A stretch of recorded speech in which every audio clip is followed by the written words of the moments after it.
ನಿನ್ನ ಬಳಿ ಈ ಲಾಕೆಟ್ ಎಲ್ಲಿಂದ ಬಂತು ಮತ್ತು ನೀನು ಇದನ್ನು ನಿನ್ನ ಪ್ರಾಣದಂತೆವೇಕೆ ಅಡಗಿಸಿಟ್ಟುಕೊಂಡಿದ್ದೀಯಾ ಎಂದು ಮನೆ ಮಾಲೀಕ ಕೇಳಿದನು. ಅವನ ಧ್ವನಿಯಲ್ಲಿ ಎಷ್ಟು ನಡುಕವಿತ್ತೆಂದರೆ ಅವನ ಕಾಲ ಕೆಳಗಿನ ಭೂಮಿಯೇ ಕುಸಿದು ಹೋದಂತೆ ಭಾಸವಾಯಿತು. ಸ್ವಲ್ಪ ಸಮಯದ ಹಿಂದೆ ನಮ್ಮ ಮಕ್ಕಳನ್ನು ದೂಡಿ ಮನೆಯಿಂದ ಹೊರಹಾಕುತ್ತಿದ್ದ ಮತ್ತು ನಮ್ಮ ಸಾಮಾನುಗಳನ್ನು ಬೀದಿಗೆ ಎಸೆಯುವುದಾಗಿ ಬೆದರಿಕೆ ಹಾಕುತ್ತಿದ್ದ ಅದೇ ವ್ಯಕ್ತಿ ಈಗ ಆ ಹಳೆಯ ಲಾಕೆಟ್ ನೋಡಿ ದಂಗಾಗಿ ನಿಂತಿದ್ದನು. ನನ್ನ ಹೆಂಡತಿ ತ್ರಿಷಾ ಕಣ್ಣೀರು ಹಾಕುತ್ತಾ ಅವನ ಮುಂದೆ ಕೈ ಮುಗಿದು ನಿಂತಿದ್ದಳು. ನಾನು ಆಶ್ಚರ್ಯದಿಂದ ಅವನನ್ನು ನೋಡುತ್ತಿದ್ದೆ. ಅವಳು ತನ್ನ ಮುಷ್ಟಿಯಲ್ಲಿ ಹಿಡಿದಿದ್ದ ಲಾಕೆಟನ್ನು ಮನೆ ಮಾಲೀಕನ ಅಂಗೈಯಲ್ಲಿ ಇಟ್ಟಾಗ ಅವನ ಮುಖದ ಬಣ್ಣ ಬದಲಾಗುವುದನ್ನು ನೋಡಿ ನಾವೆಲ್ಲರೂ ಆಶ್ಚರ್ಯಚಕಿತರಾದೆವು.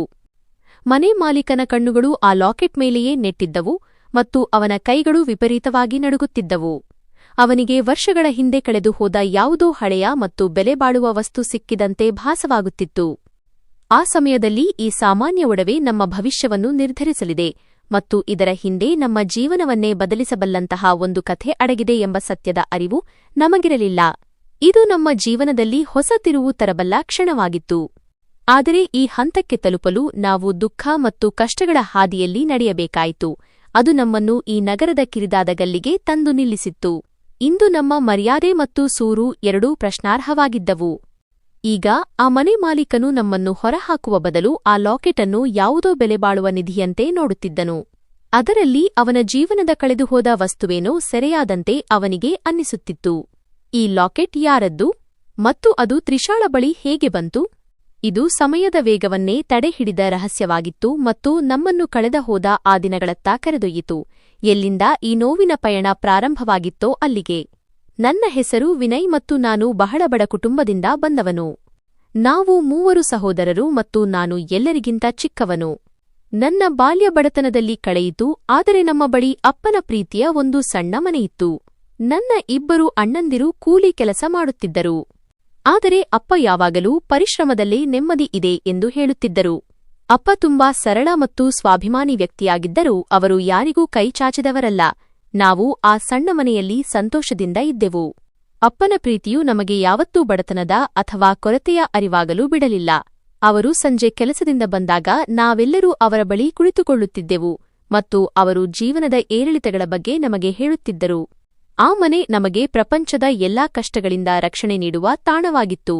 ಆದರೆ ಕಾಲ ಇಷ್ಟು ಬೇಗ ಬದಲಾಗುತ್ತದೆ ಮತ್ತು ಈ ಸೂರು ಕೂಡ ಒಂದು ದಿನ ನಮ್ಮಿಂದ ಕಸಿದುಕೊಳ್ಳಲ್ಪಡುತ್ತದೆ ಎಂದು ನಮಗೆ ತಿಳಿದಿರಲಿಲ್ಲ.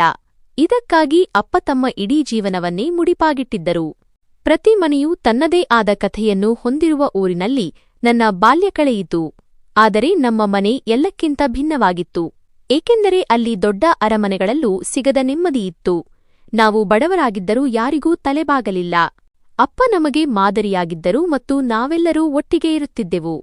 ಆದರೆ ಸಮಯ ಕಳೆದಂತೆ ಪರಿಸ್ಥಿತಿಗಳು ಬದಲಾದವು ಮತ್ತು ನಾಳೆ ನಮಗಾಗಿ ಎಂತಹ ಸತ್ಯವನ್ನು ಅಡಗಿಸಿಟ್ಟಿದೆ ಎಂಬ ಅಂದಾಜು ನಮಗಿರಲಿಲ್ಲ. ಕಾಲ ಉರುಳಿತು. ನಾನು ಯೌವನದ ಹೊಸ್ತಿಲಲ್ಲಿ ಕಾಲಿಟ್ಟಾಗ ಅಪ್ಪ ನನ್ನ ಮದುವೆಯನ್ನು ತ್ರಿಷಾಳೊಂದಿಗೆ ಮಾಡಿಸಿದರು. ತ್ರಿಷಾ ಕೂಡ ಬಡ ಕುಟುಂಬದ ಹುಡುಗಿಯಾಗಿದ್ದಳು, ಆದರೆ ಅವಳ ನಡವಳಿಕೆ ಮತ್ತು ತಾಳ್ಮೆ ನನ್ನ ಮನೆಯನ್ನು ಸ್ವರ್ಗವನ್ನಾಗಿಸಿತು. ಅವಳು ಅಲ್ಪತೃಪ್ತಳಾಗಿದ್ದಳು ಮತ್ತು ನನ್ನ ಕೈಲಾಗದ ಯಾವ ಬೇಡಿಕೆಯನ್ನೂ ಅವಳು ಇಡಲಿಲ್ಲ. ನಾವಿಬ್ಬರೂ ನಮ್ಮ ಚಿಕ್ಕ ಪ್ರಪಂಚದಲ್ಲಿ ಮಗ್ನರಾಗಿದ್ದೆವು. ಅಷ್ಟರಲ್ಲಿ ಹಠಾತ್ತನೆ ಅಪ್ಪ ತೀರಿಕೊಂಡರು. ಅಪ್ಪನ ಸಾವು ನಮ್ಮ ತಲೆಯ ಮೇಲಿನ ಸೂರಿನ ರಕ್ಷಣೆ ಕಳೆದುಹೋದಂತೆ ಆಗಿತ್ತು. ಅವರು ಹೋದ ತಕ್ಷಣವೇ ನನ್ನ ಸಹೋದರರ ವರ್ತನೆ ಬದಲಾಯಿತು. ನಿನ್ನೆಯವರೆಗೂ ಒಟ್ಟಿಗೆ ಕುಳಿತು ಊಟ ಮಾಡುತ್ತಿದ್ದ ಅಣ್ಣಂದಿರ ಕಣ್ಣುಗಳು ಈಗ ಆ ಸಣ್ಣ ಮನೆಯ ಹಂಚಿಕೆಯ ಮೇಲಿದ್ದವು. ಅಪ್ಪನ ದುಃಖ ಇನ್ನೂ ಮಾಸುವ ಮುನ್ನವೇ ಅವರು ಮನೆಯನ್ನು ಹಂಚಲು ನಿರ್ಧರಿಸಿದರು. ಇನ್ನು ಮುಂದೆ ನಾವೆಲ್ಲರೂ ಒಟ್ಟಿಗೆ ಇರುವುದು ಅಸಾಧ್ಯ, ಪ್ರತ್ಯೇಕವಾಗುವುದೇ ಲೇಸು ಎಂದು ಅವರು ಹೇಳಿದರು. ಇದನ್ನು ಕೇಳಿ ನನ್ನ ಮನಸ್ಸಿಗೆ ಆದ ನೋವನ್ನು ಹೇಳಲು ಸಾಧ್ಯವಿಲ್ಲ, ಏಕೆಂದರೆ ಸಂಬಂಧಗಳಲ್ಲಿನ ಈ ಕಹಿ ನನಗೆ ಹೊಸದಾಗಿತ್ತು. ವಿನಯ್, ಈ ಪ್ರಪಂಚ ಹೀಗೆಯೇ, ಇಲ್ಲಿ ಯಾರೂ ಯಾರಿಗಾಗಿಯೂ ಇರುವುದಿಲ್ಲ ಎಂದು ತ್ರಿಷಾ ನನಗೆ ಸಮಾಧಾನ ಹೇಳಿದಳು. ಆದರೆ ನನ್ನ ಸಹೋದರರಿಂದ ಇಂತಹ ದ್ರೋಹವನ್ನು ನಾನು ನಿರೀಕ್ಷಿಸಿರಲಿಲ್ಲ. ಪ್ರೀತಿಯ ಕೋಟೆಯಂತಿದ್ದ ಅಪ್ಪನ ಮನೆ ಈಗ ದ್ವೇಷ ಮತ್ತು ದುರಾಸೆಯ ತಾಣವಾಗಿತ್ತು. ಎಲ್ಲೆಡೆ ಕೇವಲ ಗೋಡೆಗಳು ಕಾಣುತ್ತಿದ್ದವು ಮತ್ತು ನಮ್ಮನ್ನು ವರ್ಷಗಟ್ಟಲೆ ಬೆಸೆಯಿಟ್ಟಿದ್ದ ಆ ಆತ್ಮೀಯತೆ ಎಲ್ಲೋ ಕಳೆದು ಹೋಗಿತ್ತು.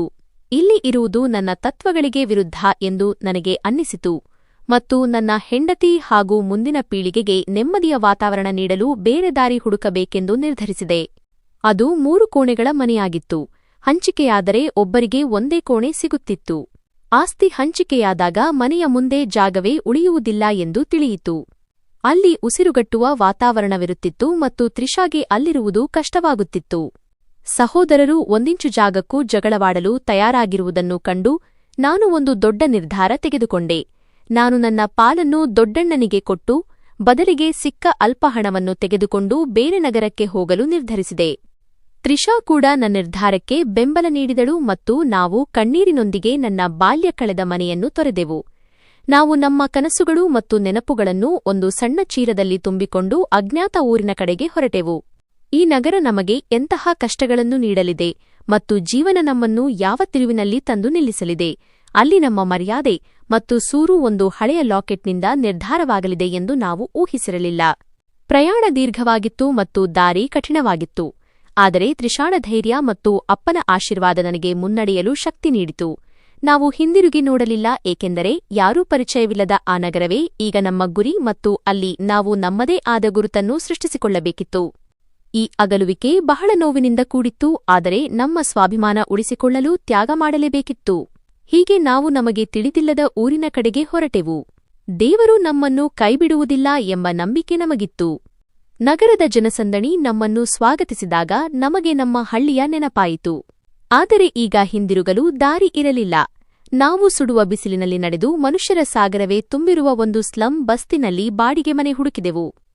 ಅಲ್ಲಿ ಸಿಮೆಂಟ್ ಉದುರುತ್ತಿದ್ದ ಗೋಡೆಗಳಿದ್ದ ಸಣ್ಣ ಕೋಣೆಗಳಿದ್ದವು ಮತ್ತು ಛಾವಣಿ ಎಷ್ಟು ಕೆಳಗಿತ್ತೆಂದರೆ ಅದು ತಲೆಯ ಮೇಲೆ ಬೀಳಬಹುದೇನೋ ಎನಿಸುತ್ತಿತ್ತು. ಮೊದಲ ದಿನವೇ ಬಾಡಿಗೆ ಮತ್ತು ಮುಂಗಡ ಹಣ ಕೇಳುವ ಮೂಲಕ ಇಲ್ಲಿ ಸಂಬಂಧಗಳಿಗಿಂತ ಹಣಕ್ಕೆ ಬೆಲೆ ಹೆಚ್ಚು ಎಂದು ಮಾಲೀಕ ನಮಗೆ ನೆನಪಿಸಿದನು. ಸಹೋದರರಿಂದ ಪಾಲು ಪಡೆದ ನಂತರ ಉಳಿದಿದ್ದ ಅಲ್ಪ ಹಣವನ್ನೇ ನಾನು ಅವನಿಗೆ ನೀಡಿದೆ. ತ್ರಿಷಾ ಮೌನವಾಗಿ ಆ ಗೋಡೆಗಳ ನಡುವೆ ನಮ್ಮ ಸಾಮಾನುಗಳನ್ನು ಜೋಡಿಸಿದಳು ಮತ್ತು ನಾವು ಎಂತಹ ಜಾಗಕ್ಕೆ ಬಂದಿದ್ದೇವೆ ಎಂದು ಒಮ್ಮೆಯೂ ದೂರ್ಲಿಲ್ಲ. ಅವಳು ದಿನವಿಡೀ ಸ್ವಚ್ಛತೆ ಮತ್ತು ಮನೆಗೆಲಸದಲ್ಲಿ ಮಗ್ನಳಾಗಿರುತ್ತಿದ್ದಳು ಮತ್ತು ಸಂಜೆ ನಾನು ಕೆಲಸ ಹುಡುಕಿ ಸುಸ್ತಾಗಿ ಬಂದಾಗ ನಗುಮುಖದಿಂದ ಸ್ವಾಗತಿಸುತ್ತಿದ್ದಳು. ಹಳ್ಳಿಯ ಮುಕ್ತ ಹವಾ ಮತ್ತು ಆತ್ಮೀಯತೆ ಇಲ್ಲದ ಈ ನಗರದ ಸಣ್ಣ ಮನೆಯ ಜೀವನ ನಮಗೆ ಹೊಸ ಅನುಭವವಾಗಿತ್ತು. ಆದರೆ ನಾವು ಇಲ್ಲೇ ನಮ್ಮ ಹೊಸ ಪ್ರಪಂಚವನ್ನು ಕಟ್ಟಿಕೊಳ್ಳಬೇಕೆಂದು ನಿರ್ಧರಿಸಿದ್ದೆವು. ರಾತ್ರಿ ನಾನು ನಗರದ ಹೊಗೆಯಲ್ಲಿ ಮರೆಯಾದ ನಕ್ಷತ್ರಗಳನ್ನು ನೋಡುತ್ತಿದ್ದೆ, ಆದರೆ ತ್ರಿಷಾಳ ಕಣ್ಣುಗಳಲ್ಲಿನ ಭರವಸೆ ನನ್ನನ್ನು ಕುಸಿಯಲು ಬಿಡಲಿಲ್ಲ. ನಾವು ಆರಂಭದ ಈ ಕಷ್ಟದ ದಿನಗಳನ್ನು ಸವಾಲಾಗಿ ಸ್ವೀಕರಿಸಿದೆವು ಮತ್ತು ದೇವರ ಮೇಲೆ ನಂಬಿಕೆಯಿಟ್ಟು ನಮ್ಮ ಜೀವನದ ಹೊಸ ಆರಂಭವನ್ನು ಮಾಡಿದೆವು. ಮರುದಿನವೇ ನಾನು ನನ್ನ ಕೆಲಸದ ಆಯುಧಗಳನ್ನು ಎತ್ತಿಕೊಂಡು ಮೇಸ್ತ್ರಿ ಕೆಲಸಕ್ಕಾಗಿ ಹೊರಟೆ.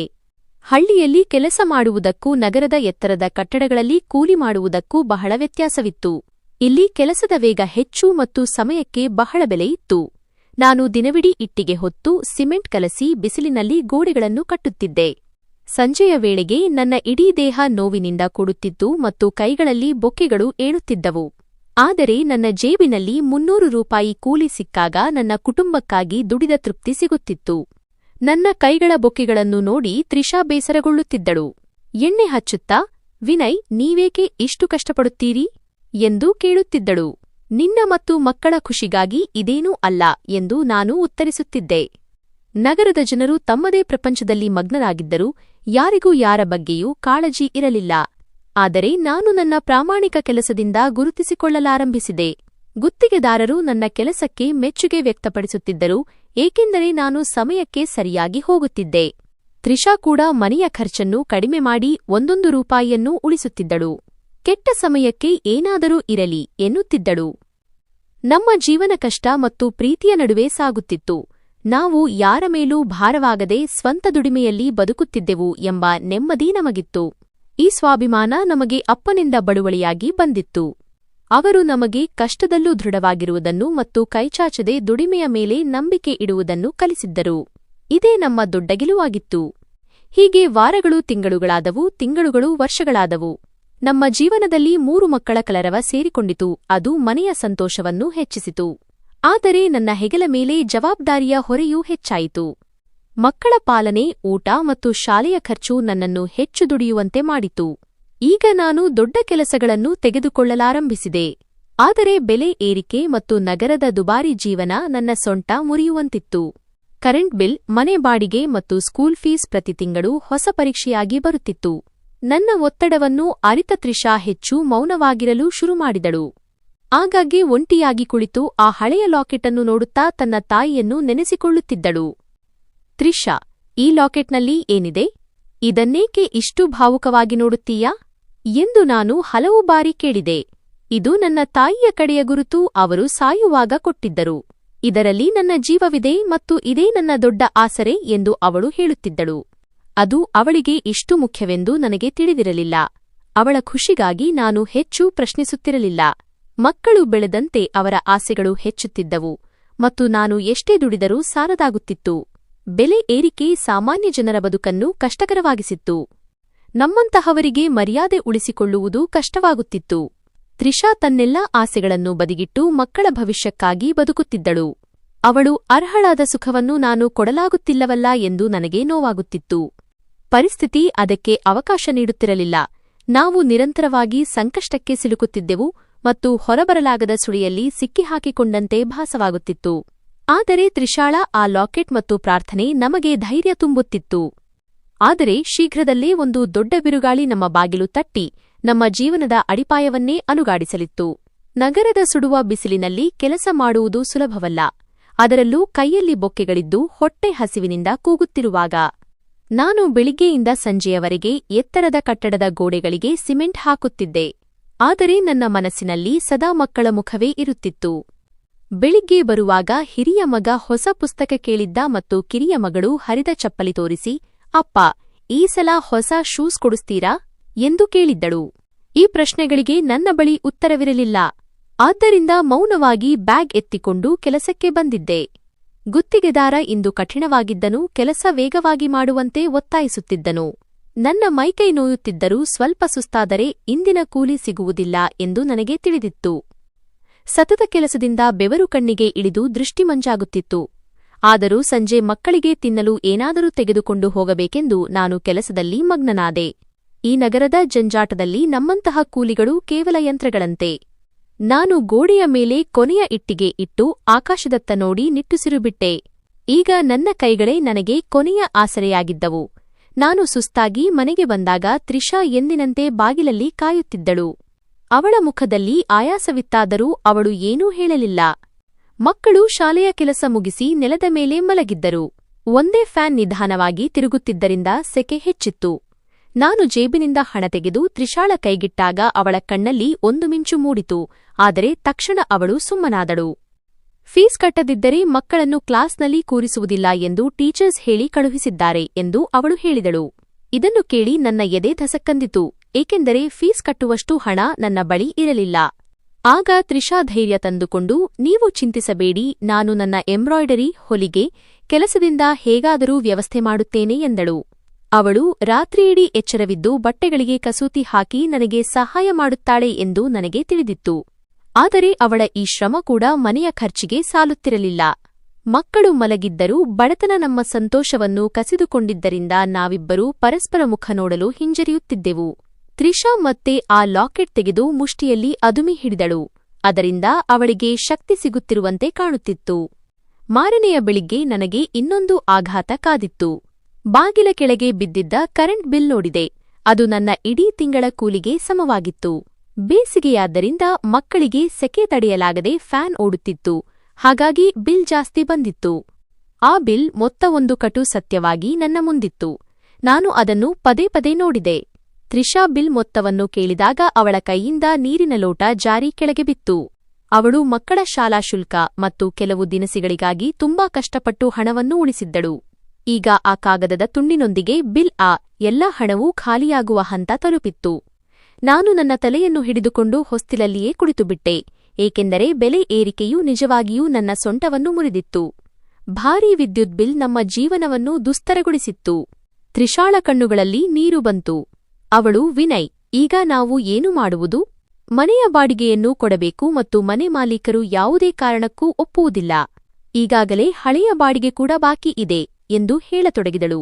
ನಾನು ಅವಳಿಗೆ ಧೈರ್ಯ ತುಂಬಲು ತುಂಬಾ ಪ್ರಯತ್ನಿಸಿದೆ. ಆದರೆ ನನ್ನ ಸ್ವಂತ ಧ್ವನಿಯಲ್ಲಿಯೇ ನಡುಕವಿತ್ತು. ನಮ್ಮ ಸಂತೋಷವನ್ನು ಕೊಚ್ಚಿಕೊಂಡು ಹೋಗುವ ಬಿರುಗಾಳಿಗೆ ನಾವು ಸಿಲುಕಿದ್ದೇವೆ ಎಂದು ನನಗೆ ಅನ್ನಿಸುತ್ತಿತ್ತು. ಆ ರಾತ್ರಿ ನಮ್ಮ ಮನೆಯಲ್ಲಿ ಒಲೆ ಉರಿಯಲಿಲ್ಲ, ಏಕೆಂದರೆ ಬಿಲ್ ಪಾವತಿಸಿದ ಕಾರಣ ನಮ್ಮ ಬಳಿ ಈಗ ಏನೂ ಉಳಿದಿರಲಿಲ್ಲ ಮತ್ತು ನಾವು ಬರೀ ನೀರು ಕುಡಿದು ಮಲಗಿದೆವು. ಆದರೆ ನಿಜವಾದ ಪರೀಕ್ಷೆ ಇನ್ನೂ ಪ್ರಾರಂಭವಾಗಬೇಕಿತ್ತು. ಭಾರೀ ವಿದ್ಯುತ್ ಬಿಲ್ ತುಂಬಿದ ನಂತರ ನಮ್ಮ ಬಳಿ 1 ರೂಪಾಯಿ ಕೂಡ ಉಳಿಯಲಿಲ್ಲ. ಮನೆಯಲ್ಲಿದ್ದ ದಿನಸಿ ಕೂಡ ಮುಗಿಯುವ ಹಂತದಲ್ಲಿತ್ತು. ಇದು ನಮ್ಮ ತೊಂದರೆಗಳನ್ನು ಇನ್ನಷ್ಟು ಹೆಚ್ಚಿಸಿತು. ನಾನು ದಿನವಿಡೀ ಈ ಸುಡುವ ಬಿಸಿಲಿನಲ್ಲಿ ಕೆಲಸ ಹುಡುಕುತ್ತಿದ್ದೆ. ಆದರೆ ಇಂದು ಅದೃಷ್ಟ ಕೈಕೊಟ್ಟಿತು ಮತ್ತು ನಾನು ಬರಿಗೈಯಲ್ಲಿ ಮನೆಗೆ ಮರಳಿದಾಗ ನನ್ನ ಹೆಜ್ಜೆಗಳು ಭಾರವಾಗಿದ್ದವು, ಏಕೆಂದರೆ ಮಕ್ಕಳು ಇಂದು ಏನಾದರೂ ವಿಶೇಷ ಊಟದ ನಿರೀಕ್ಷೆಯಲ್ಲಿ ಕುಳಿತಿರುತ್ತಾರೆ ಎಂದು ನನಗೆ ತಿಳಿದಿತ್ತು. ನಾನಿನ್ನೂ ಹಾಲಿನಲ್ಲಿದ್ದಾಗ ಹೊರಗಿನ ಬಾಗಿಲಲ್ಲಿ ಜೋರಾದ ಸದ್ದು ಕೇಳಿಸಿತು ಮತ್ತು ಮನೆ ಮಾಲೀಕನ ಜೋರಾದ ಧ್ವನಿ ನನ್ನ ಪ್ರಜ್ಞೆಯನ್ನು ಹಾರಿಸಿತು. ಬಾಡಿಗೆ ಹಣ ಪಡೆಯಲು ಬಂದಿದ್ದ ಅವನು ಎಂದಿನಂತೆ ತನ್ನ ಬಾಡಿಗೆಗಾಗಿ ತುಂಬಾ ಕಾತುರನಾಗಿದ್ದನು ಮತ್ತು ಅವನ ಮಾತುಗಳು ಇಂದು ಎಂದಿಗಿಂತಲೂ ಹೆಚ್ಚು ವಿಷಪೂರಿತವಾಗಿತ್ತು. ಇದು ನನ್ನ ಸ್ವಾಭಿಮಾನವನ್ನು ಕೆಟ್ಟದಾಗಿ ಅಲ್ಲಾಡಿಸಿತು. ನಾನು ಬಾಗಿಲು ತೆರೆದಾಗ ಅವನು ಕೋಪದಿಂದ ಕೆಂಪಾಗಿದ್ದನು ಮತ್ತು ನೀನು ಬಡವನೆಂದು ನನಗೆ ಗೊತ್ತು, ಆದರೆ ನನ್ನ ಮನೆಯ ಬಾಡಿಗೆ ಸಮಯಕ್ಕೆ ಸರಿಯಾಗಿ ಬರಬೇಕು, ನಾನಿಲ್ಲಿ ಅನಾಥಾಶ್ರಮ ನಡೆಸುತ್ತಿಲ್ಲ ಎಂದು ಹೇಳಿದನು. ನಾನು ಅವನ ಮುಂದೆ ಕೈಮುಗಿದು, ಸಾಹೇಬರೇ, ಈ ಬಾರಿ ಕರೆಂಟ್ ಬಿಲ್ ತುಂಬಾ ಜಾಸ್ತಿ ಬಂದಿದೆ, ಹಾಗಾಗಿ ನನ್ನ ಬಳಿ ಇದ್ದ ಹಣವೆಲ್ಲ ಅದರಲ್ಲೇ ಖಾಲಿಯಾಯಿತು. ದಯವಿಟ್ಟು ನನಗೆ ತಿಂಗಳ 15ನೇ ತಾರೀಖಿನವರೆಗೆ ಸಮಯ ಕೊಡಿ, ನಾನು ಎಲ್ಲಾದರೊಂದು ಕಡೆಯಿಂದ ವ್ಯವಸ್ಥೆ ಮಾಡುತ್ತೇನೆ ಎಂದು ದೀನನಾಗಿ ಕೇಳಿದೆ. ನನ್ನ ಮಾತು ಕೇಳಿ ಅವನು ಇನ್ನೂ ರೇಗಾಡಿ, ನಿನ್ನ ಈ ಕೆಲಸಕ್ಕೆ ಬಾರದ ಸಬೂಬುಗಳಿಂದ ನನಗೇನೂ ವ್ಯತ್ಯಾಸವಾಗುವುದಿಲ್ಲ. ಇಲ್ಲಿ ಸಮಯಕ್ಕೆ ಸರಿಯಾಗಿ ಹಣ ಕೊಡುವವರು ಮಾತ್ರ ಇರಬಹುದು, ಇಲ್ಲದಿದ್ದರೆ ಸಾಮಾನು ಕಟ್ಟಿಕೊಳ್ಳಲು ತಯಾರಿ ಮಾಡಿಕೋ ಎಂದು ಕೂಗಿದನು. ನಾನು ಇನ್ನೂ 1 ದಿನವೂ ಕಾಯುವುದಿಲ್ಲ ಎಂಬ ಅವನ ಆ ಬೆದರಿಕೆಗಳು ಒಳಗಿನ ಕೋಣೆಯಿಂದ ಎಲ್ಲವನ್ನೂ ಕೇಳಿಸಿಕೊಳ್ಳುತ್ತಿದ್ದ ನನ್ನ ಮುಗ್ಧ ಮಕ್ಕಳನ್ನು ತುಂಬಾ ಹೆದರಿಸಿದ್ದವು. ತ್ರಿಷಾ ಕೂಡ ಗೋಡೆಗೆ ಒರಗಿ ಕಣ್ಣೀರು ಹಾಕುತ್ತಿದ್ದಳು, ಏಕೆಂದರೆ ತಲೆ ಮೇಲಿನ ಸೂರು ಕಸಿದುಕೊಳ್ಳುತ್ತಿರುವ ಅನುಭವ ಅವಳಿಗಾಗುತ್ತಿತ್ತು. ಮನೆ ಮಾಲೀಕ ಹೋದ ನಂತರ ಮನೆಯ ವಾತಾವರಣದಲ್ಲಿ ವಿಚಿತ್ರವಾದ ಉಸಿರುಗಟ್ಟುವಿಕೆ ಮತ್ತು ದುಃಖ ಆವರಿಸಿತು. ಅವನು ನಮ್ಮ ಬದುಕನ್ನು ನರಕವಾಗಿಸಿದ್ದನು ಮತ್ತು ನಾವಿಬ್ಬರೂ ತುಂಬಾ ಚಿಂತಿತರಾಗಿದ್ದೆವು. ತ್ರಿಷಾ ಮಕ್ಕಳಿಗೆ ಹಸಿವಾಗದಂತೆ ಹೇಗೋ ಸಮಾಧಾನಪಡಿಸಿ ಮಲಗಿಸಿದಳು. ಆದರೆ ಮಕ್ಕಳ ಪಾಲಿನ ಊಟ ಉಳಿಸಲು ಅವಳು ಇಂದೂ ಹಸಿವಿನಿಂದಲೇ ಇದ್ದಳು. ಅವಳ ಮುಖ ಬಾಡಿ ಹೋಗುತ್ತಿರುವುದನ್ನು, ಕಣ್ಣುಗಳು ಒಳಗೆ ಹೋಗಿರುವುದನ್ನು ನಾನು ಗಮನಿಸಿದೆ. ಆದರೂ ಅವಳು ತನ್ನ ಬಾಯಿಂದ ಯಾವುದೇ ಕಷ್ಟದ ಬಗ್ಗೆ ಹೇಳಲಿಲ್ಲ. ಆ ಕ್ಷಣ ನಾನು ಅವಳ ಬಳಿ ಹೋಗಿ ಅವಳ ಕೈ ಹಿಡಿದು ಬಹಳ ದುಃಖದಿಂದ, ತ್ರಿಷಾ, ಮದುವೆಯ ಸಮಯದಲ್ಲಿ ನಾನು ನಿನಗೆ ನೀಡಿದ್ದ ಭರವಸೆಯಂತೆ ಯಾವ ಸಂತೋಷವನ್ನೂ ಕೊಡಲು ನನ್ನಿಂದ ಸಾಧ್ಯವಾಗಲಿಲ್ಲ. ಇಂದು ನಮ್ಮ ತಲೆಯ ಮೇಲಿನ ಸೂರು ಕಸಿದುಕೊಳ್ಳುವ ಮತ್ತು ನಾವು ಬೀದಿಗೆ ಬೀಳುವ ಪರಿಸ್ಥಿತಿ ಬಂದಿದೆ ಎಂದೆ. ಅವಳು ನನ್ನತ್ತ ನೋಡಿ ಮೆಲ್ಲನೆ ಮುಗುಳ್ನಕ್ಕಳು. ಆ ನಗುವಿನಲ್ಲಿ ಸಾವಿರಾರು ಹೇಳಲಾಗದ ನೋವುಗಳು ಅಡಗಿದ್ದವು. ಆದರೂ ಅವಳು ಧೈರ್ಯದಿಂದ, ನೀವೇಕೆ ಇಷ್ಟು ಬೇಗ ಧೈರ್ಯ ಕಳೆದುಕೊಳ್ಳುತ್ತಿದ್ದೀರಿ? ದೇವರು ತುಂಬಾ ದೊಡ್ಡವನು, ಅವನು ನಮ್ಮನ್ನು ಎಂದಿಗೂ ಬೀದಿಗೆ ತರುವುದಿಲ್ಲ ಎಂದಳು. ನಂತರ ಅವಳು ತನ್ನ ಕುತ್ತಿಗೆಯಲ್ಲಿ ಯಾವಾಗಲೂ ಇರುವ ಆ ಹಳೆಯ ಲಾಕೆಟನ್ನು ಹೊರತೆಗೆದು ಮುಷ್ಟಿಯಲ್ಲಿ ಹಿಡಿದುಕೊಂಡು ಹೇಳಿದಳು, ಇದು ನನ್ನ ತಾಯಿಯ ಕೊನೆಯ ಕುರುಹು ಮತ್ತು ಇದು ನನಗೆ ಕಷ್ಟದ ಸಮಯದಲ್ಲಿ ಯಾವಾಗಲೂ ಧೈರ್ಯ ನೀಡಿದೆ. ಬಹುಶಃ ಇದರಲ್ಲಿ ನಮ್ಮನ್ನು ಈ ಕಷ್ಟದಿಂದ ಪಾರು ಮಾಡುವ ರಹಸ್ಯ ಅಡಗಿರಬಹುದು. ನಾನು ಅದನ್ನು ನೋಡಿದಾಗ ಆ ಲಾಕೆಟ್ನ ಹೊಳಪು ಇಂದು ಯಾಕೋ ವಿಚಿತ್ರವಾಗಿ ಭಯಾನಕವಾಗಿ ಕಾಣುತ್ತಿತ್ತು. ಆದರೆ ನನ್ನ ಮನಸ್ಸು ಈ ಸಮಯದಲ್ಲಿ ಬಾಡಿಗೆ ಹಣ ಹೊಂದಿಸುವ ಚಿಂತೆಯಲ್ಲಿ ಮುಳುಗಿತ್ತು. ತ್ರಿಷಾ ಆ ರಾತ್ರಿ ಕೂಡ ಎಚ್ಚರವಿದ್ದು ಕಸೂತಿ ಕೆಲಸ ಮಾಡಿದಳು. ಇದರಿಂದ ಸ್ವಲ್ಪ ಹಣ ಕೂಡಿಸಬಹುದೆಂಬ ಆಸೆ ಅವಳದಾಗಿತ್ತು. ಆದರೆ ಆ ಹಣದಿಂದ 1 ದಿನದ ದಿನಸಿ ತರುವುದು ಕೂಡ ಕಷ್ಟವಿತ್ತು.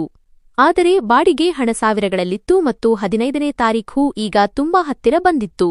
ಕಳೆದು ಹೋಗುವ ಪ್ರತಿ ಕ್ಷಣವೂ ನನ್ನ ಅಸಹಾಯಕತೆ ಮತ್ತು ಒತ್ತಡವನ್ನು ಹೆಚ್ಚಿಸುತ್ತಿತ್ತು. ಎಲ್ಲಿಂದಲೂ ಯಾವುದೇ ಸಹಾಯ ಸಿಗುತ್ತಿರಲಿಲ್ಲ. ನಾನು ನಗರದ ಪ್ರತಿಯೊಬ್ಬ ಗುತ್ತಿಗೆದಾರರ ಬಳಿ ಕೆಲಸ ಕೇಳಿದೆ ಮತ್ತು ಹಲವು ಕಡೆ ಕೂಲಿ ಕೆಲಸವನ್ನೂ ಮಾಡಿದೆ. ಆದರೆ ಅದೃಷ್ಟ ನನ್ನ ಮೇಲೆ ಮುನಿಸಿಕೊಂಡಂತಿತ್ತು ಮತ್ತು ಮನೆ ಮಾಲೀಕನ ಬಾಯಿ ಮುಚ್ಚಿಸುವಷ್ಟು ಹಣ ಎಲ್ಲಿಂದಲೂ ಹೊಂದಿಸಲು ಸಾಧ್ಯವಾಗಲಿಲ್ಲ. ಮಕ್ಕಳ ಶಾಲಾ ಫೀಸ್ ಕಟ್ಟದಿದ್ದರೆ ಪರೀಕ್ಷೆಗೆ ಕೂಡಿಸಲು ಬಿಡುವುದಿಲ್ಲ ಎಂದು ಶಿಕ್ಷಕರಿಂದ ಫೋನ್ ಬರುತ್ತಿತ್ತು. ಇದನ್ನು ಕೇಳಿ ನನ್ನ ತಲೆ ತಿರುಗಿದಂತಾಯಿತು, ಏಕೆಂದರೆ ಒಂದೆಡೆ ತಲೆ ಮರೆಸಿಕೊಳ್ಳುವ ಜಾಗದ ಚಿಂತೆಯಾದರೆ ಇನ್ನೊಂದೆಡೆ ಮಕ್ಕಳ ಭವಿಷ್ಯ ಹಾಳಾಗುತ್ತಿತ್ತು. ನಾನು ನಿದ್ದೆಯನ್ನೇ ಮರೆತು ಹಸಿದು ಬಾಯಾರಿದರೂ ದಿನವಿಡೀ ಕೆಲಸ ಹುಡುಕುತ್ತಲೇ ಇದ್ದೆ. ಆದರೆ ನಗರದ ಈ ನಿಷ್ಠುರ ಜೀವನದಲ್ಲಿ ಯಾರೂ ಯಾರಿಗೂ ಸಹಾಯ ಮಾಡಲು ತಯಾರಿರಲಿಲ್ಲ ಮತ್ತು ಪ್ರತಿಯೊಬ್ಬರೂ ತಮ್ಮ ಪಾಡಿಗೆ ತಾವು ಮಗ್ನರಾಗಿದ್ದರು. ತ್ರಿಷಾ ತನ್ನಲ್ಲಿದ್ದ ಅಲ್ಪಸ್ವಲ್ಪ ಧೈರ್ಯವನ್ನು ಒಗ್ಗೂಡಿಸಿ ಹಗಲಿರುಳು ಬಟ್ಟೆ ಹೊಲಿಯುತ್ತಿದ್ದಳು. ಅವಳ ಆರೋಗ್ಯ ಹದಗೆಡುತ್ತಿತ್ತು ಮತ್ತು ಕೆಲಸದ ಮಧ್ಯೆ ಅವಳಿಗೆ ತಲೆಸುತ್ತು ಬರುತ್ತಿತ್ತು. ಇದು ನನಗೆ ಬಹಳ ಆತಂಕದ ವಿಷಯವಾಗಿತ್ತು. ಅದರ ಮೇಲೆ 15ನೇ ತಾರೀಖು ಕೂಡ ಬಂದೇ ಬಿಟ್ಟಿತು ಮತ್ತು ನನ್ನ ಬಳಿ ಕೇವಲ 100 ರೂಪಾಯಿಗಳಿದ್ದವು. ಇದು ಮನೆ ಬಾಡಿಗೆಗೆ ಎಲ್ಲಿಯೂ ಸಾಲುತ್ತಿರಲಿಲ್ಲ. ನನ್ನ ಮರ್ಯಾದೆ ಮಣ್ಣು ಪಾಲಾಗುವಂತೆ ನನಗೆ ಕಾಣುತ್ತಿತ್ತು. ಮನೆ ಮಾಲೀಕ ಈಗ ದಿನವೂ ಬರಲಾರಂಭಿಸಿದ್ದನು ಮತ್ತು ಅವನ ಮಾತುಗಳು ಬೇರೆ ಜನರಿಗೂ ಸ್ಪಷ್ಟವಾಗಿ ಕೇಳಿಸುತ್ತಿದ್ದವು. ಇದರಿಂದ ನನ್ನ ಸ್ವಾಭಿಮಾನ ಕೆಟ್ಟದಾಗಿ ಗಾಯಗೊಂಡಿತ್ತು ಮತ್ತು ನಾನು ಯಾರೊಂದಿಗೂ ಕಣ್ಣು ಕೂಡಿಸಲು ಧೈರ್ಯ ಮಾಡುತ್ತಿರಲಿಲ್ಲ. ಬಹುಶಃ ನಾವೀಗ ಇಲ್ಲಿಂದ ಹೊರಡಬೇಕು, ಏಕೆಂದರೆ ಈ ನಗರ ನಮಗೆ ತುಂಬಾ ಕ್ರೂರವಾಗಿ ಪರಿಣಮಿಸಿದೆ ಎಂದು ನಾನು ತ್ರಿಷಾಳಿಗೆ ಹೇಳಿದೆ. ಆದರೆ ಅವಳು ಮೌನವಾಗಿದ್ದಳು ಮತ್ತು ಅವಳ ಕಣ್ಣುಗಳು ಕೇವಲ ಆ ಲಾಕೆಟ್ ಮೇಲೆಯೇ ನೆಟ್ಟಿದ್ದವು. ಅವಳು ಯಾವುದೋ ಪವಾಡಕ್ಕಾಗಿ ಕಾಯುತ್ತಿರುವಂತಿತ್ತು. ಮತ್ತು ಇದೇ ಸಮಯದಲ್ಲಿ ನಮ್ಮ ಜೀವನದ ಅತಿದೊಡ್ಡ ಬಿರುಗಾಳಿ ಬಾಗಿಲು ತಟ್ಟಲಿತ್ತು. ಅದಕ್ಕಾಗಿ ನಾವು ಸಿದ್ಧರಿರಲಿಲ್ಲ ಮತ್ತು ಮುಂದೆ ಏನಾಗಲಿದೆ ಎಂಬ ಕಲ್ಪನೆಯೂ ನಮಗಿರಲಿಲ್ಲ. 15ನೇ ತಾರೀಖಿನಂದು ಸೂರ್ಯ ನಮ್ಮ ಜೀವನದ ಕಠಿಣ ಪರೀಕ್ಷೆಯಾಗಿ ಉದಯಿಸಿದನು. ಪ್ರತಿಕ್ಷಣ ಕಳೆದಂತೆ ನನ್ನ ಎದೆಬಡಿತ ಹೆಚ್ಚಾಗುತ್ತಿತ್ತು. ರಾತ್ರಿಯಿಡೀ ಯಾರೂ ನಿದ್ದೆ ಮಾಡಲಿಲ್ಲ, ಏಕೆಂದರೆ ಇಂದು ನಮ್ಮ ಮನೆ ಮತ್ತು ಮರ್ಯಾದೆಯ ತೀರ್ಪಾಗುವ ದಿನ ಎಂದು ನಮಗೆ ತಿಳಿದಿತ್ತು. ನಮ್ಮ ಜೇಬು ಸಂಪೂರ್ಣ ಖಾಲಿಯಾಗಿತ್ತು. ತ್ರಿಷಾ ಬೆಳಿಗ್ಗೆ ಬೇಗನೆದ್ದು ಮಕ್ಕಳನ್ನು ತಯಾರು ಮಾಡಿದಳು. ಅವಳ ಕೈಗಳು ನಡುಗುತ್ತಿದ್ದವು ಮತ್ತು ಮನೆ ಮಾಲೀಕ ಬಾಡಿಗೆಗಾಗಿ ಯಾವಾಗ ಬರುತ್ತಾನೋ ಎಂದು ಅವಳ ಕಣ್ಣುಗಳು ಬಾಗಿಲ ಕಡೆಗೆ ನೋಡುತ್ತಿದ್ದವು. ನಾವು ಬೆಳಗಿನ ತಿಂಡಿಗೆ ಕೇವಲ ಚಹಾ ಕುಡಿದೆವು. ಮನೆಯಲ್ಲಿ ಹಿಟ್ಟು ಖಾಲಿಯಾಗಿತ್ತು. ಒಂದು ಹೊತ್ತಿನ ಊಟದ ವ್ಯವಸ್ಥೆ ಮಾಡುವಷ್ಟು ಹಣವೂ ನನ್ನ ಬಳಿ ಇರಲಿಲ್ಲ. ಅಪ್ಪ ಅಮ್ಮನ ಮುಖದ ಮೇಲಿದ್ದ ಭಯವನ್ನು ಗ್ರಹಿಸಿದ ಮಕ್ಕಳು ಮೌನವಾಗಿದ್ದರು ಮತ್ತು ನಾವು ನಿಜವಾಗಿಯೂ ಇಂದು ನಿರಾಶ್ರಿತರಾಗುತ್ತೀವಾ ಎಂಬ ಪ್ರಶ್ನೆ ಅವರ ಮುಗ್ಧ ಮನಸ್ಸಿನಲ್ಲಿ ಸುತ್ತುತ್ತಿತ್ತು. ನಾನು ಧೈರ್ಯ ಮಾಡಿ ತ್ರಿಷಾಳ ಕೈ ಹಿಡಿದು ಸಮಾಧಾನಪಡಿಸಲು ಪ್ರಯತ್ನಿಸಿದೆ. ಆದರೆ ನನ್ನ ಧ್ವನಿಯಲ್ಲಿನ ನಡುಕವನ್ನು ಮರೆಮಾಚಲು ನನಗೆ ಸಾಧ್ಯವಾಗಲಿಲ್ಲ. ಹೊರಗಿನ ಬೀದಿಯಲ್ಲಿ ಜೀವನ ಎಂದಿನಂತೆ ಸಾಗುತ್ತಿತ್ತು. ಆದರೆ ನಮ್ಮ ಮನೆಯೊಳಗೆ ಸಮಯ ನಿಂತು ಹೋದಂತಿತ್ತು ಮತ್ತು ನಮ್ಮ ಸರ್ವನಾಶದ ಸುದ್ದಿಯನ್ನು ತರುವ ಬಾಗಿಲ ಸದ್ದಿಗಾಗಿ ನಾವಿಬ್ಬರೂ ಕಾಯುತ್ತಿದ್ದೆವು.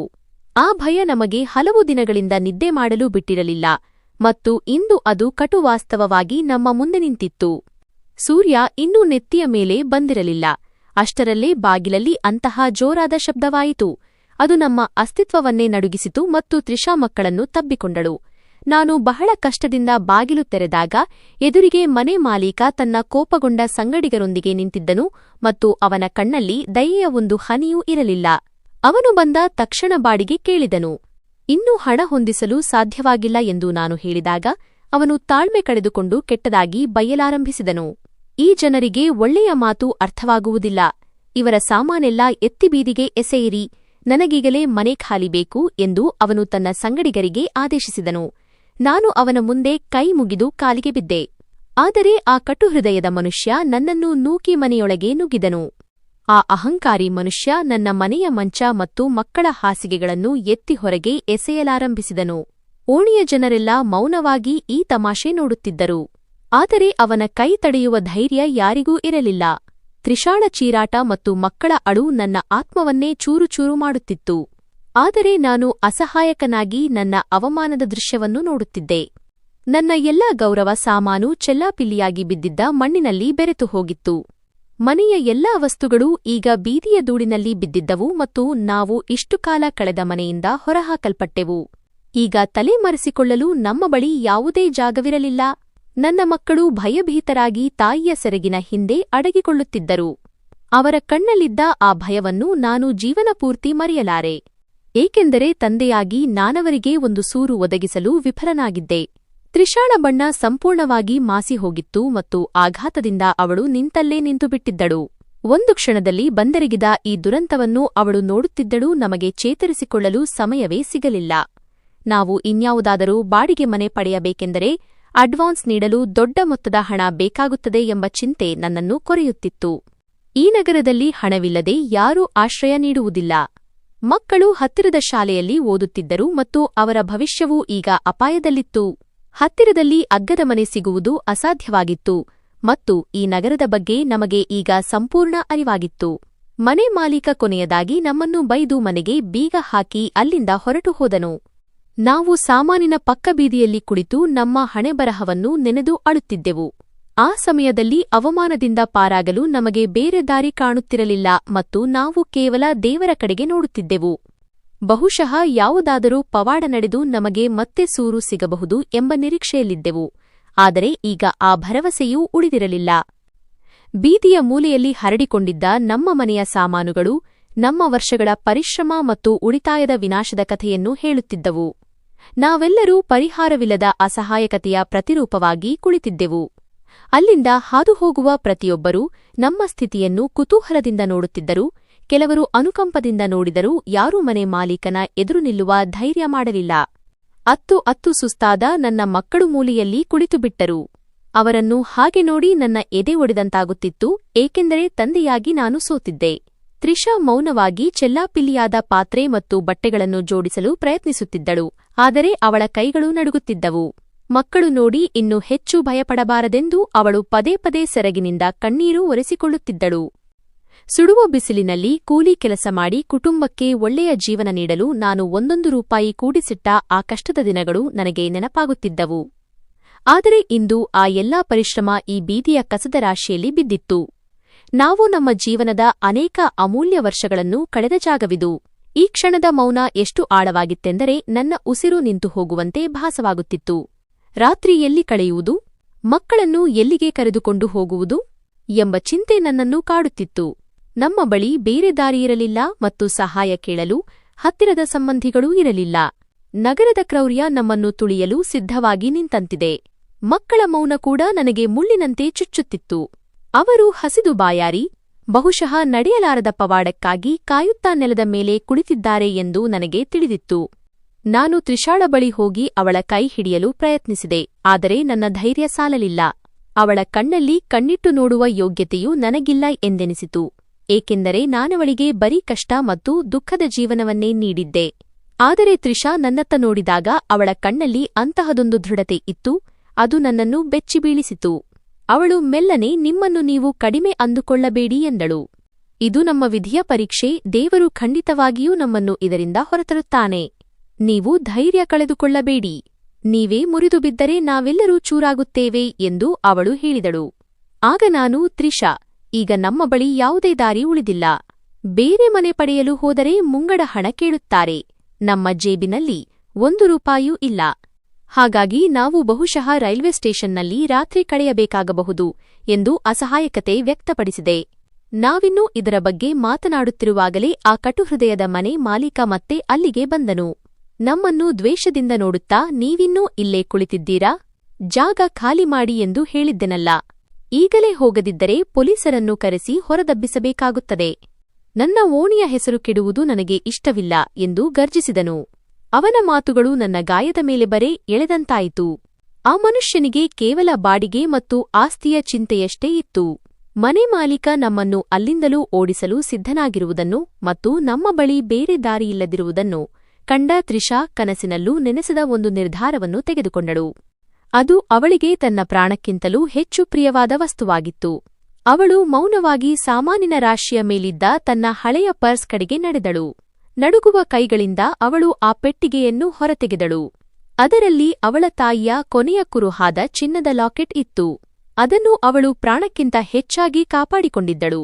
ನಾನು ಅವಳನ್ನು ತಡೆಯಲು ಪ್ರಯತ್ನಿಸಿ, ತ್ರಿಷಾ, ಇದು ನಿನ್ನ ತಾಯಿಯ ನೆನಪು, ಇದನ್ನು ತೆಗೆಯಬೇಡಿ. ನಾವು ಬೇರೆ ದಾರಿ ಹುಡುಕೋಣ ಎಂದೆ. ಆದರೆ ಅವಳು ದೃಢ ನಿರ್ಧಾರದೊಂದಿಗೆ ನನ್ನತ್ತ ನೋಡಿ, ವಿನಯ್, ಇಂದು ಪ್ರಶ್ನೆ ನನ್ನ ತಾಯ್ತನ ಮತ್ತು ಗೌರವದ್ದು. ನನ್ನ ಮಕ್ಕಳು ಬೀದಿಯಲ್ಲಿ ಮಲಗುವುದನ್ನು ನಾನು ನೋಡಲಾರೆ. ಹಾಗಾಗಿ ಈ ಲಾಕೆಟ್ ತ್ಯಾಗ ಮಾಡುವುದು ಅನಿವಾರ್ಯವಾಗಿದೆ ಎಂದಳು. ಸಂಜೆಯ ಇಳಿಹೊತ್ತಿನ ಬೆಳಕಿನಲ್ಲಿ ನಕ್ಷತ್ರದಂತೆ ಹೊಳೆಯುತ್ತಿದ್ದ ಆ ಲಾಕೆಟನ್ನು ಅವಳು ಹೊರತೆಗೆದಳು. ತನ್ನ ತಾಯಿಯ ಕುರುಹನ್ನು ಅನಿವಾರ್ಯವಾಗಿ ಮಾರುತ್ತಿರುವುದಕ್ಕೆ ಕ್ಷಮೆ ಕೇಳುವವಳಂತೆ ಅದನ್ನು ಕೊನೆಯ ಬಾರಿಗೆ ಕಣ್ಣಿಗೆ ಒತ್ತಿಕೊಂಡಳು. ನಂತರ ಎದ್ದು ಕೋಪದಿಂದ ಬಡಬಡಿಸುತ್ತಿದ್ದ ಮನೆ ಮಾಲೀಕನ ಮುಂದೆ ಹೋಗಿ ನಿಂತಳು. ಅವಳು ತನ್ನ ಮುಷ್ಟಿ ತೆರೆದು ಆ ಲಾಕೆಟನ್ನು ಅವನ ಅಂಗೈಯಲ್ಲಿ ಇಟ್ಟಳು ಮತ್ತು ಅಳುವ ದನಿಯಲ್ಲಿ, ಇದು ನನ್ನ ಬಳಿ ಇರುವ ಅತ್ಯಂತ ಬೆಲೆಬಾಳುವ ವಸ್ತು. ಇದನ್ನು ಇಟ್ಟುಕೊಳ್ಳಿ. ನಮ್ಮನ್ನು ಮತ್ತೆ ಮನೆಯಲ್ಲಿ ಇರಲು ಬಿಡಿ. ನನ್ನ ಮಕ್ಕಳು ಬೀದಿಗೆ ಬೀಳಬಾರದು ಎಂದು ಕೇಳಿಕೊಂಡಳು. ಮನೆ ಮಾಲೀಕ ಮೊದಲು ಕುಟಿಲ ನಗುವಿನೊಂದಿಗೆ, ನಿನ್ನಂತಹ ಭಿಕ್ಷುಕರ ಬಳಿ ಅಸಲಿ ಚಿನ್ನ ಎಲ್ಲಿಂದ ಬರಲು ಸಾಧ್ಯ? ಇದು ಖಂಡಿತವಾಗಿಯೂ ಯಾವುದೋ ಅಗ್ಗದ ವಸ್ತುವಿರಬೇಕು ಎಂದು ಲೇವಡಿ ಮಾಡಿದನು. ಆದರೆ ಅವನು ಆ ಲಾಕೆಟನ್ನು ಕಣ್ಣಿನ ಹತ್ತಿರ ಹಿಡಿದು ನೋಡಿದ ತಕ್ಷಣ ಅವನ ಮುಖದ ಭಾವನೆಗಳು ಏಕಾಏಕಿ ಬದಲಾದವು. ಅವನ ಕೈಗಳು ವಿಪರೀತವಾಗಿ ನಡುಗಲಾರಂಭಿಸಿದವು. ಅವನು ಯಾವುದೋ ದೆವ್ವವನ್ನು ನೋಡಿದವನಂತೆ ಆ ಲಾಕೆಟ್ ಅನ್ನೇ ದಿಟ್ಟಿಸಿ ನೋಡುತ್ತಿದ್ದನು. ಅವನ ಬಾಯಿ ಒಣಗಿಹೋಯಿತು, ಏಕೆಂದರೆ ಆ ಲಾಕೆಟ್ನ ವಿನ್ಯಾಸ ಮತ್ತು ಅದರ ಮೇಲಿದ್ದ ಆ ವಿಶೇಷ ಗುರುತು ಅವನಿಗೆ ಅಪರಿಚಿತವಾಗಿರಲಿಲ್ಲ. ಮತ್ತು ಇದೇ ಆ ಕ್ಷಣವಾಗಿತ್ತು. ಇಲ್ಲಿಂದ ನಮ್ಮ ಜೀವನದ ಕಥೆ ಒಂದು ಹೊಸ ಮತ್ತು ಆಶ್ಚರ್ಯಕರ ತಿರುವಿನತ್ತ ಸಾಗಲಿತ್ತು. ಈ ಕ್ಷಣದಲ್ಲಿ ನಮ್ಮ ಜೀವನದ ಅತಿದೊಡ್ಡ ರಹಸ್ಯ ಬಯಲಾಗಲಿದೆ ಮತ್ತು ನಮ್ಮ ಹಣೆಬರಹವನ್ನೇ ಬದಲಿಸಲಿದೆ ಎಂಬ ಅಂದಾಜು ನಮಗಿರಲಿಲ್ಲ. ಮನೆ ಮಾಲೀಕನ ಕೈಗೆ ಆ ಲಾಕೆಟ್ ಬರುತ್ತಿದ್ದಂತೆ ಅವನ ಇಡೀ ದೇಹದಲ್ಲಿ ನಡುಕ ಉಂಟಾಯಿತು ಮತ್ತು ಅವನ ಕಣ್ಣುಗಳು ಆಶ್ಚರ್ಯದಿಂದ ಅಗಲವಾದವು. ಸ್ವಲ್ಪ ಸಮಯದ ಮೊದಲು ನಮ್ಮನ್ನು ಕೀಟಗಳಂತೆ ಕಾಣುತ್ತಿದ್ದ ಆ ಮನುಷ್ಯ ಈಗ ಸ್ತಬ್ಧನಾಗಿದ್ದನು. ಈಗ ಅವನ ಹಣೆಯ ಮೇಲೆ ಬೆವರಿನ ಹನಿಗಳು ಮೂಡತೊಡಗಿದ್ದವು. ಅವನು ನಡುಗುವ ಕೈಗಳಿಂದ ಆ ಬಂಗಾರದ ಲಾಕೆಟ್ನ ಮಧ್ಯದಲ್ಲಿದ್ದ ಆ ಸಣ್ಣ ಗುಂಡಿಯನ್ನು ಒತ್ತಿದನು. ತ್ರಿಷಾಳಿಗೆ ಕೂಡ ಆ ಲಾಕೆಟ್ ತೆರೆಯುತ್ತದೆ ಎಂದು ತಿಳಿದಿರಲಿಲ್ಲ. ಅವನು ಅದನ್ನು ಒತ್ತಿದ ತಕ್ಷಣ ಅದು ಚಿಕ್ಕ ಹೃದಯದ ಆಕಾರದಲ್ಲಿ ತೆರೆದುಕೊಂಡಿತು. ಅದರೊಳಗೆ 2 ಫೋಟೋಗಳಿದ್ದವು. ಅವು ಕಾಲಕ್ರಮೇಣ ಸ್ವಲ್ಪ ಮಸುಕಾಗಿದ್ದವು, ಆದರೆ ಅವುಗಳಲ್ಲಿನ ಮುಖಗಳು ಸ್ಪಷ್ಟವಾಗಿ ಕಾಣುತ್ತಿದ್ದವು. ಮನೆ ಮಾಲೀಕನು ಒಂದೆಡೆ ತನ್ನ ಯೌವನದ ಫೋಟೋವನ್ನು ಮತ್ತು ಇನ್ನೊಂದೆಡೆ ತಾನು ಹುಡುಕುತ್ತಾ ಜೀವನವನ್ನೇ ಕಳೆದುಕೊಂಡಿದ್ದ ತನ್ನ ಹೆಂಡತಿಯನ್ನು ನೋಡಿದಾಗ ಅವನ ಗಂಟಲಿನಿಂದ ಎದೆನಡುಗಿಸುವ ಚೀರಾಟವೊಂದು ಹೊರಬಂತು. ಅವನು ನಮ್ಮ ಸಾಮಾನುಗಳು ಚೆಲ್ಲಾಪಿಲ್ಲಿಯಾಗಿ ಬಿದ್ದಿದ್ದ ನೆಲದ ಮೇಲೆಯೇ ಕುಳಿತುಬಿಟ್ಟನು. ತ್ರಿಷಾ ಇಷ್ಟು ಹೊತ್ತು ಭಯದಿಂದ ನಡುಗುತ್ತಿದ್ದವಳು ಈ ಕಠಿಣ ಹೃದಯದ ಮನುಷ್ಯ ಹೀಗೆ ಏಕೆ ಮುರಿದು ಬಿದ್ದಿದ್ದಾನೆ ಮತ್ತು ಆ ಲಾಕೆಟ್ ನೋಡಿ ತನಗೆ ಏನೋ ದೊಡ್ಡ ನಷ್ಟವಾದಂತೆ ಏಕೆ ಅಳುತ್ತಿದ್ದಾನೆ ಎಂದು ಅವಳಿಗೆ ಅರ್ಥವಾಗುತ್ತಿರಲಿಲ್ಲ. ನಾವಿಬ್ಬರೂ ಗಂಡ ಹೆಂಡತಿ ಒಬ್ಬರ ಮುಖವನ್ನೊಬ್ಬರು ನೋಡಿಕೊಳ್ಳುತ್ತಿದ್ದೆವು. ಈ ಸಾಧಾರಣ ಆಭರಣದಲ್ಲಿ ಅಂತಹ ಏನು ಮಾಯೆಯಿದೆ, ಅದು ಕ್ಷಣಮಾತ್ರದಲ್ಲಿ ಶತ್ರುವನ್ನು ಹೀಗೆ ಬದಲಾಯಿಸಿದೆ ಎಂದು. ಮನೆ ಮಾಲೀಕನು ಆ ಲಾಕೆಟನ್ನು ತನ್ನ ಎದೆಗೆ ಅಪ್ಪಿಕೊಂಡು ಮತ್ತೆ ಮತ್ತೆ ಆ ಫೋಟೋವನ್ನು ಮುದ್ದಿಡತೊಡಗಿದನು. ಅವನು ನಿಜವಾಗಿಯೂ ಯಾವುದೋ ಜೀವಂತ ವ್ಯಕ್ತಿಯನ್ನು ಭೇಟಿಯಾಗುತ್ತಿರುವಂತೆ ಭಾಸವಾಗುತ್ತಿತ್ತು. ಅವನ ಕಣ್ಣುಗಳಿಂದ ಉದುರುವ ಕಣ್ಣೀರು ಈಗ ಆ ಲಾಕೆಟ್ನ ಹೊಳಪನ್ನು ಇನ್ನಷ್ಟು ಹೆಚ್ಚಿಸುತ್ತಿತ್ತು ಮತ್ತು ಬೀದಿಯಲ್ಲಿದ್ದ ಪ್ರತಿಯೊಬ್ಬರೂ ಈ ವಿಚಿತ್ರ ದೃಶ್ಯವನ್ನು ನೋಡಿ ಇದೆಲ್ಲ ಏನು ನಡೆಯುತ್ತಿದೆ ಎಂದು ಆಶ್ಚರ್ಯಚಕಿತರಾಗಿದ್ದರು. ಮನೆ ಮಾಲೀಕನ ಸ್ಥಿತಿಯನ್ನು ನೋಡಿ ನಾನು ನನ್ನ ಎಲ್ಲಾ ನೋವುಗಳನ್ನು ಒಂದು ಕ್ಷಣ ಮರೆತುಬಿಟ್ಟೆ ಮತ್ತು ಈ ಕಥೆಯ ಅಸಲಿ ಸತ್ಯವೇನು, ಅದು ಈಗ ನಮ್ಮ ಮುಂದೆ ತೆರೆದುಕೊಳ್ಳಲಿದೆ ಎಂದು ನನ್ನ ಮನಸ್ಸಿನಲ್ಲಿ ವಿಚಿತ್ರವಾದ ಪ್ರಶ್ನೆ ಮೂಡಲಾರಂಭಿಸಿತು. ಮನೆ ಮಾಲೀಕನು ಪದೇ ಪದೇ ತ್ರಿಷಾಳ ಮುಖವನ್ನು ನೋಡುತ್ತಿದ್ದನು ಮತ್ತು ನಂತರ ಆ ಫೋಟೋವನ್ನು ನೋಡುತ್ತಿದ್ದನು. ಅವನು ಯಾವುದೋ ಸತ್ಯವನ್ನು ಒಪ್ಪಿಕೊಳ್ಳಲು ಪ್ರಯತ್ನಿಸುತ್ತಿರುವಂತೆ ಕಾಣುತ್ತಿತ್ತು. ಅವನ ಕಾಠಿಣ್ಯ ಮತ್ತು ಅಹಂಕಾರ ಈಗ ಸಂಪೂರ್ಣವಾಗಿ ಮಾಯವಾಗಿತ್ತು ಮತ್ತು ಅದರ ಜಾಗದಲ್ಲಿ ಸೋತ ಮನುಷ್ಯನ ಮುಖದಲ್ಲಿ ಕಾಣುವ ಅಸಹಾಯಕತೆ ಆವರಿಸಿತ್ತು. ಅವನು ಲಾಕೆಟನ್ನು ತನ್ನ ಮುಷ್ಟಿಯಲ್ಲಿ ಹಿಡಿದುಕೊಂಡು ತ್ರಿಷಾಳ ಕಡೆಗೆ ಬಂದು ಏನನ್ನಾದರೂ ಹೇಳಲು ಬಯಸಿದನು, ಆದರೆ ಭಾವನೆಗಳಿಂದಾಗಿ ನಾಲಿಗೆ ತಳಕ್ಕೆ ಅಂಟಿಕೊಂಡಂತಾಗಿತ್ತು ಮತ್ತು ಅವನು ಬಿಕ್ಕಿ ಬಿಕ್ಕಿ ಅಳಲಾರಂಭಿಸಿದನು. ನಮಗೆ ಸಮಯ ನಿಂತು ಹೋದಂತೆ ಭಾಸವಾಗುತ್ತಿತ್ತು. ಸ್ವಲ್ಪ ಸಮಯದ ನಂತರ ಮನೆ ಮಾಲೀಕನು ತನ್ನನ್ನು ತಾನು ಸಂಭಾಳಿಸಿಕೊಂಡನು. ಅವನು ನಡುಗುವ ಧ್ವನಿಯಲ್ಲಿ ತ್ರಿಷಾಳನ್ನು ಕೇಳಿದನು, ನಿಜ ಹೇಳು, ನಿನಗೆ ಇದು ಎಲ್ಲಿಂದ ಸಿಕ್ಕಿತು? ನಿನ್ನ ತಾಯಿಯ ಹೆಸರೇನು? ಆಗ ಅವಳು ಗಾಬರಿಯಿಂದಲೇ, ನನ್ನ ತಾಯಿಯ ಹೆಸರು ಆಶಾ ಮತ್ತು ಅವರು ಸಾಯುವಾಗ ಈ ಲಾಕೆಟನ್ನು ನನಗೆ ಕೊಟ್ಟಿದ್ದರು. ಇದು ನಿನ್ನ ನಿಜವಾದ ಗುರುತು ಎಂದು ಹೇಳಿ ಅವರು ಸಾಯುವವರೆಗೂ ಇದನ್ನು ಕಾಪಾಡಿಕೊಂಡು ಬಂದಿದ್ದರು ಎಂದು ಹೇಳಿದಳು. ತ್ರಿಷಾ ಮುಂದುವರಿಸಿ, ನನ್ನ ತಾಯಿಯ ಮಾನಸಿಕ ಸ್ಥಿತಿ ನನ್ನ ಬಾಲ್ಯದಿಂದಲೂ ಸರಿಯಿರಲಿಲ್ಲ. ಅವರು ಆಗಾಗ್ಗೆ ಒಂದು ಅಜ್ಞಾತ ಭಯದಲ್ಲಿರುತ್ತಿದ್ದರು. ಅವರಿಗೆ ತಮ್ಮ ಹಳೆಯ ಕಾಲದ ಬಗ್ಗೆ ಹೆಚ್ಚೇನೂ ನೆನಪಿರಲಿಲ್ಲ ಎಂದು ಹೇಳಿದಳು.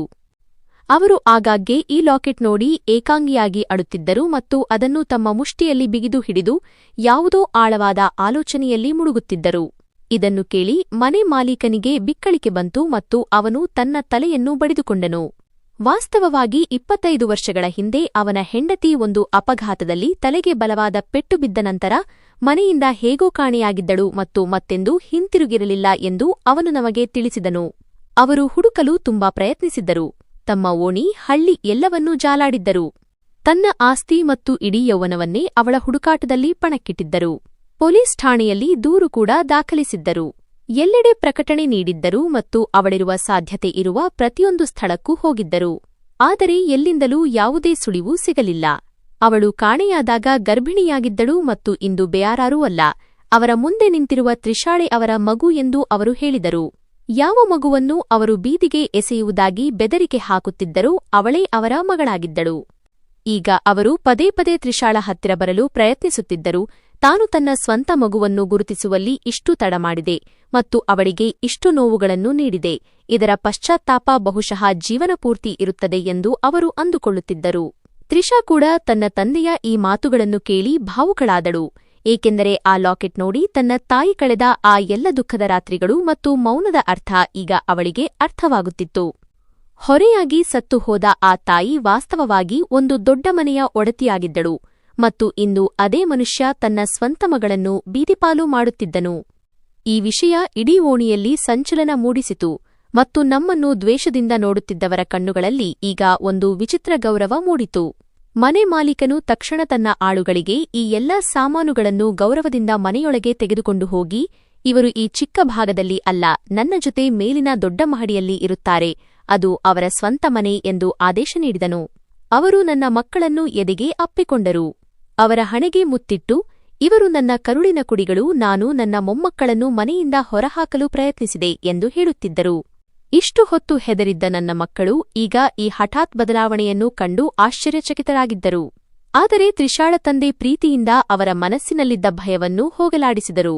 ತ್ರಿಷಾ ತನ್ನ ತಂದೆಯನ್ನು ಅಪ್ಪಿಕೊಂಡು ಎಷ್ಟರ ಮಟ್ಟಿಗೆ ಅಳುತ್ತಿದ್ದಳೆಂದರೆ ವರ್ಷಗಳ ವಿರಹ ಮುಗಿದಂತಾಗಿತ್ತು.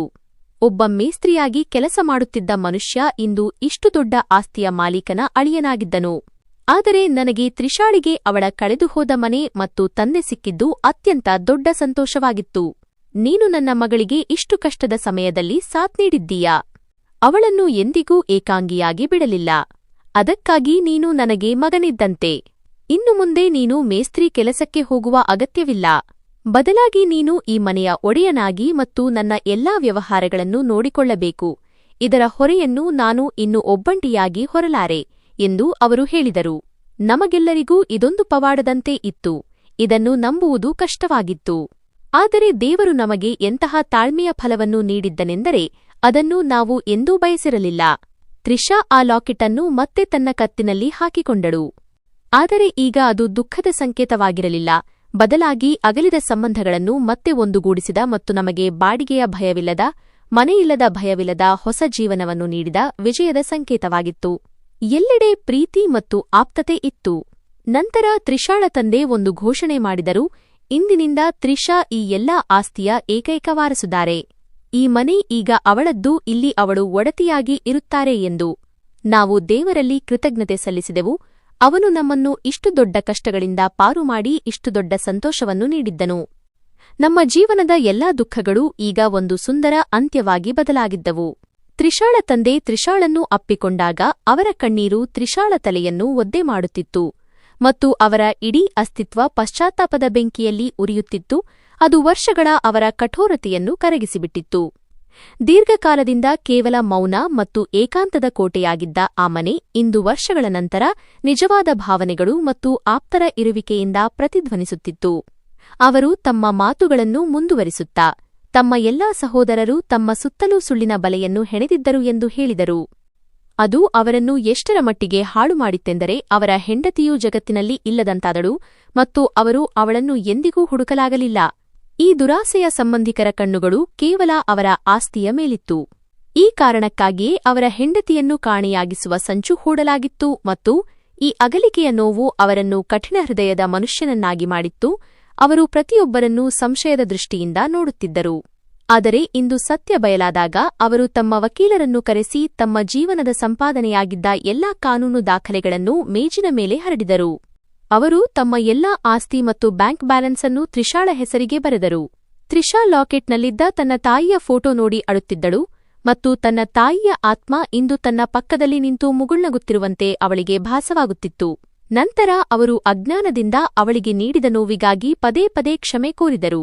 ಅವರ ತುಟಿಗಳ ಮೇಲೆ ಕೈ ಇಟ್ಟು ಎಲ್ಲಾ ಹಳೆಯ ದೂರುಗಳನ್ನು ಶಾಶ್ವತವಾಗಿ ಮುಗಿಸಿಬಿಟ್ಟರು ಮತ್ತು ತ್ರಿಷಾಳ ತಂದೆ ತಮ್ಮ ಸ್ವಾರ್ಥಿ ಸಹೋದರರೊಂದಿಗೆ ಎಲ್ಲಾ ಸಂಬಂಧಗಳನ್ನು ಮುರಿದುಕೊಂಡು ತಮ್ಮ ಮಗಳಿಗೆ ಅವಳ ನಿಜವಾದ ಹಕ್ಕನ್ನು ನೀಡಿದರು.